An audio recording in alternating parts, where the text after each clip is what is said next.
أولا إله بما أذكر تبارك وتعالى وأدين بهذا العلم يا بهذا الصحافة وحنروى بإذن الله تعالى ما أنت إن الشعب الصومالي يدي باش عالم كيتبع أنا وذاقه إرأي الأقوى والقصاب سنمددي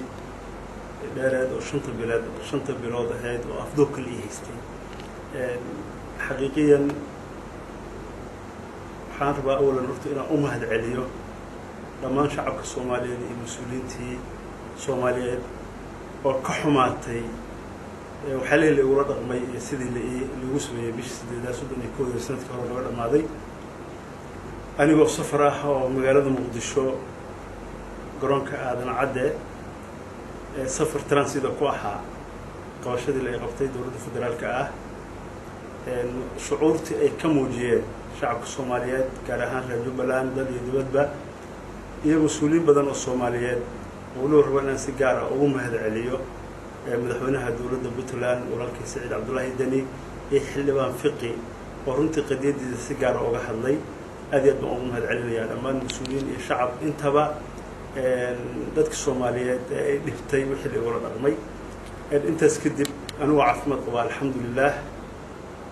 أديت بعض وعف مقبا وحلبات أما قبا وحنا كسونا هاي مجرد بلد حاوي قبل كجدو وحنرها إمت وأن جوجا مدة صدح مالنا وحنجعلها إن شاء الرحمن قبير وكروبا وحاليه يسدي وحول عين والسيرة أذكر أما حقيقيا سيق أذكر بدل مدة شنطة بلوض هاي وحي أن صومري أما شخصيا وحي لا يقول رقمي انتبه وبرامج أباهن وقت دير يفرصدو فربدل لنا وذاك دون إن شاء الله تعالى شعب الصومالي مسؤولين تبع يباش عالمك فلل أذ فرحون حقيقيا أنا أكون أكثر دور النبض الصومالي النبض انتبه أول أول رقمي وحن دريمي أما أن لعلي قوى شديدي البركة مقالة مقدشة اللي قبتي إن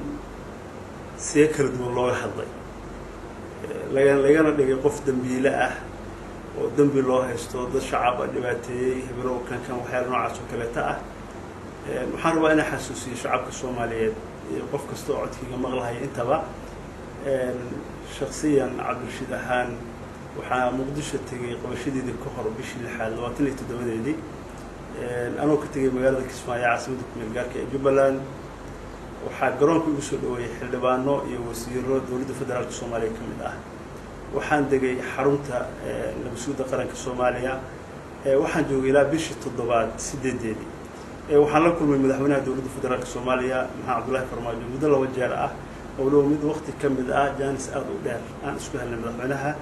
oo aan ka wada hadlaynay qadiyad ku salaysneed inta badan doorasho la rabay inay ka qabsanto Jubbaland iyo aragtiyo kala duwan oo dawladda dhexe iyo Jubbaland u dhaxeeyay waxaan dhex deganaa taliska isaa hore u sheegay nabasuuda qaranka oo saraakiishiisu ama hay'adda saraakiishu u sareysay aan kulanay muddo ayada nafteeda ilaa dhowr jeer ah oo aan isla deganeen oo aan deganeen hotel oo aan deganaa guriga ku dhex yaalay xarunta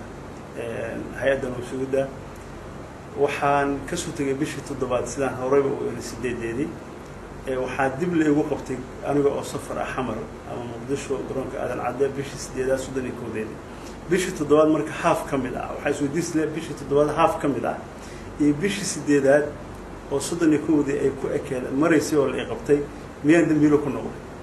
mana ahayn marka hore dambiile madaxda qaranka la kulmay xarunta dawladda deganaa taas marka shacabka Soomaaliyeed waxay fahmi karaan iyo qof kasto oo xaqiiqiyan arrimaha Soomaaliya ee ka warqabo wixii aan ku xirnaa dambi ummadda shacabka Soomaaliyeed iyo dalka iyo dadka midna aan ka galay inaysan ahayn inay ahayd barnaamij siyaasadeed qadiyad siyaasadeed oo dabcan ku kala aragti duwanay sidii wax u rabtay dawladda federaalka Soomaaliya iyo sidii shacabka reer Jubbaland dantooda iyo maslaxadooda ahaado ay wax u rabeen aragti kala duwan ay noqotay oo dhacday doorashadii dhacday 22 bishii 8 oo Suudaan koodeeda la qabtay waxaa marka qof kasto bil aadan u fahmi karaa ama Soomaaliyeed ama rabaa inaan xaq u xaqiijiyo shakhsiyan in dambiile ah oo ummadda Soomaaliyeed iyo shacabka Soomaaliyeed dambi ka kale ma ahayn maxaa sida waxa barnaamijka Kismaayo ka dhacay sida u dhacay kuma aan qanacsanayn buu ahaa wixii muddada 5 bilood ah lagu hayay hal ay hayo dhima lahaan siyaasad ragoo lagu qabtaa way dhacdaa dad kale aragti duwan in ay ku timaado barnaamijyadan oo kale wax iska iman karo laakiin waxa haddana nasiib darro ahayd muddada 5 bilood ah inaan xarun dawladeed arag laguna xirin waxaa maqli jiray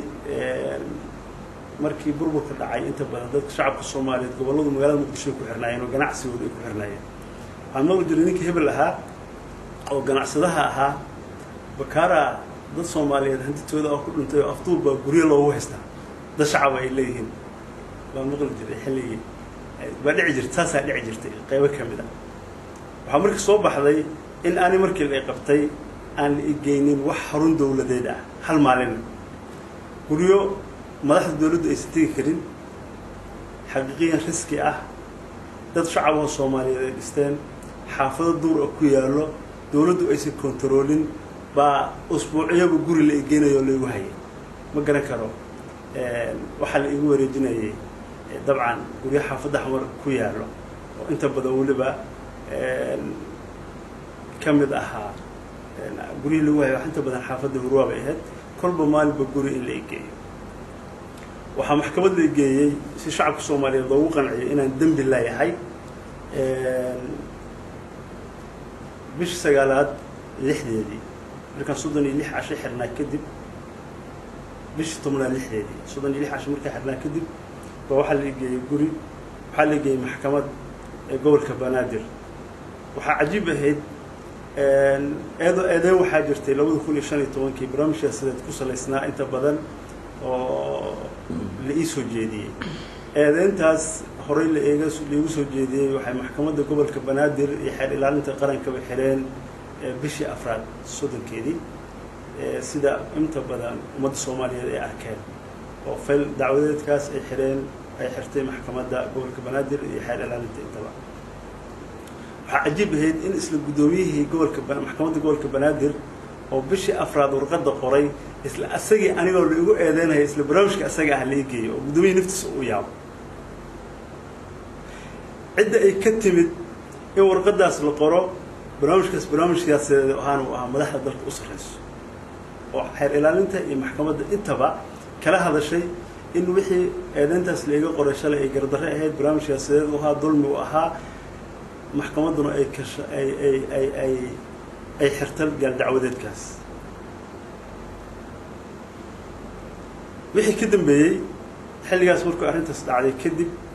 waxaan dalbaday in aan helo lawyer waxaan si darro ahayd in la diiday lawyerkii aan lahaa in uu wax kulan ah ila yeesho ilaa markii dambe si cad loo yiri ninkan kiiskiisa barnaamij aad xalin aad ka noqon kartid qareen ma ahan iskaga tag oo ku qanciyo ummadii qabatay aniga inta badan xiriir wal ii diiday oo ehelada ila ahayd dib ugu soo noqdo lawyerkii oo uu yiraahdo barnaamijkan kiis siyaasadeed waayo ma ahan kiis maxkamad lagu xalin karo siyaasad baa lagu xalin karaa waxaan rabaa ummadda Soomaaliyeed inaan u sheego sida horeyba ninkii taliyaha ninkii sargaalka sare ahayo jarnaalka ahayo ka tirsanaa asluubta ciidanka asluubta Soomaaliyeed inaan aniga bilkulliyan ba hal maalin xabsi dawlad ay leedahay station dawladeed xabsi ku yaalo ama xabsi dhaxal dawlad ay leedahay iyo xarun dawladeed midna inaan arag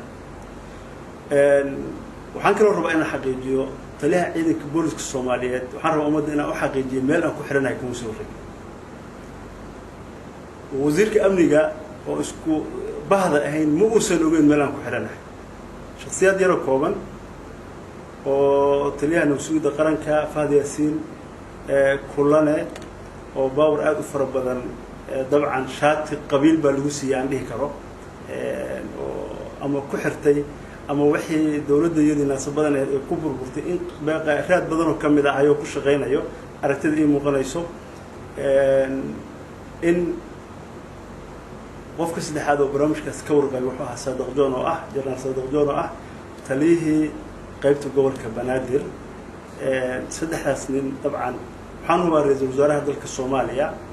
lugna inuu soo kulayn ummadda Soomaaliyeed rabaa inuu xaqiijiyo inuu lugna kulahayn dhibaatayntii shantaas bilood la imariyey meel aan ku xiranahay iyo wax la haysta midna uusan ka warqabin ra'iisul wasaaraha dalka taasna xaqiiqiyan wax dhab ah oo jirtay ahayd falilahi alxamdu walmanna barnaamijka isaga ahaa waan ka soo gudbay waxaana ii suurta gashay waddo kastoo isticmaalayba inaan maanta xorriyad ahay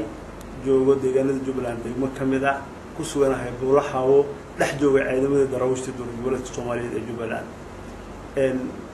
oo arkahayay waxaan kaloo dareemayay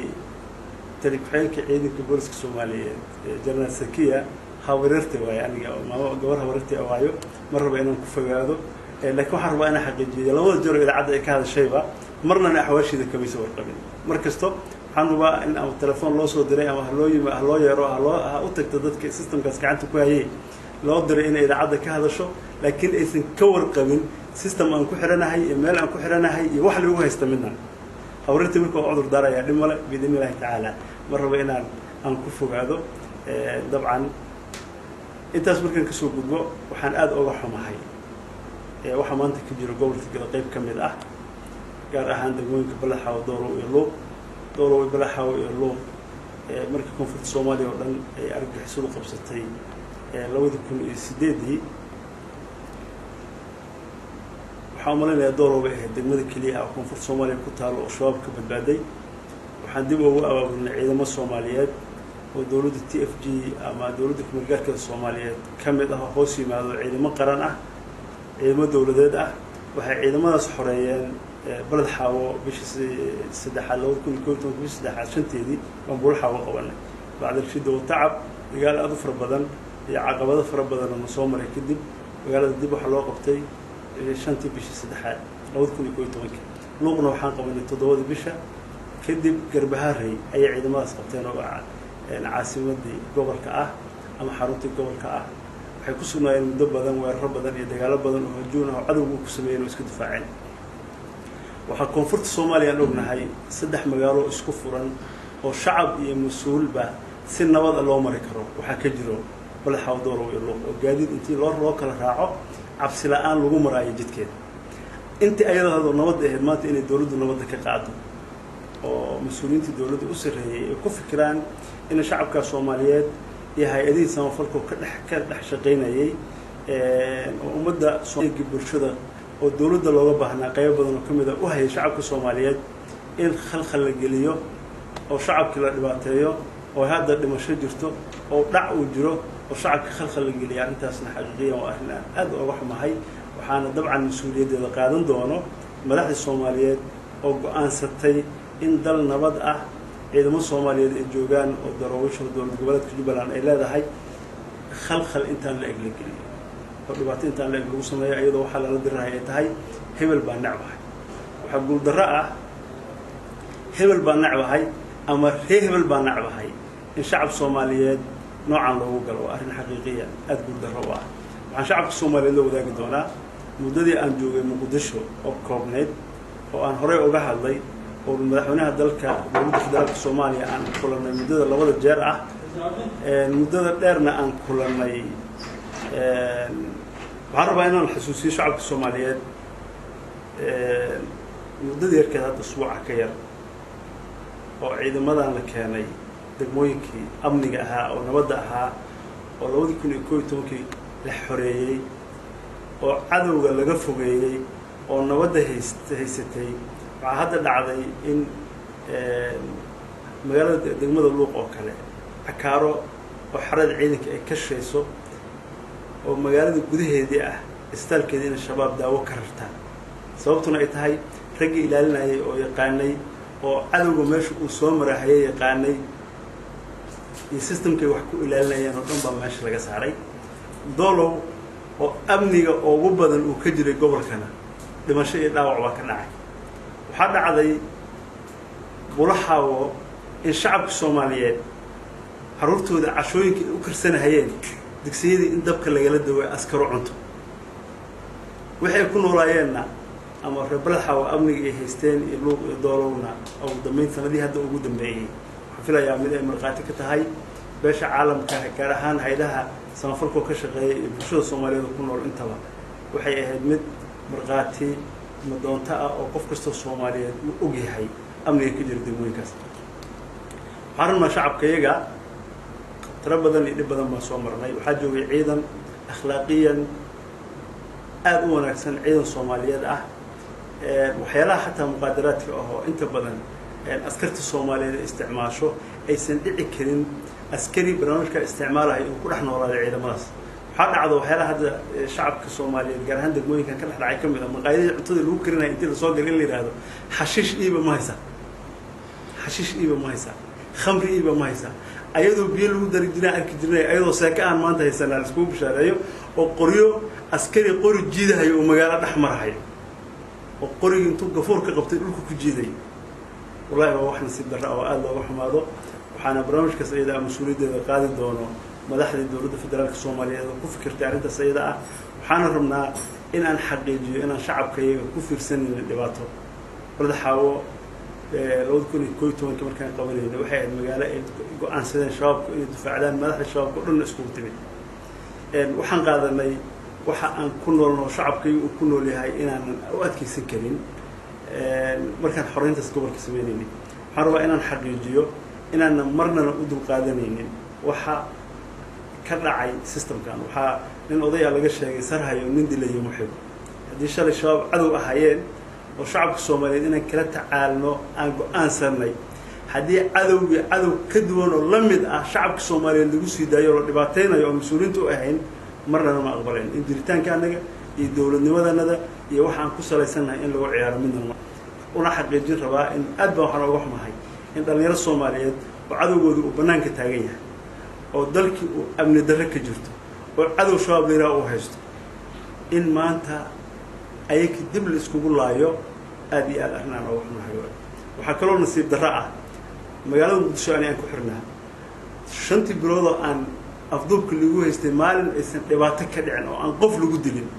أو بصورة الجدلة أو بمبنى لها الجطورة أو قرحة كده أو سيدك هذا إكس كنترول كده أو الشعب الصومالي أو فرب بدن يتباش ضد أمد الصومالية دولة كلا أو نكل كلا أنت وهالقول الله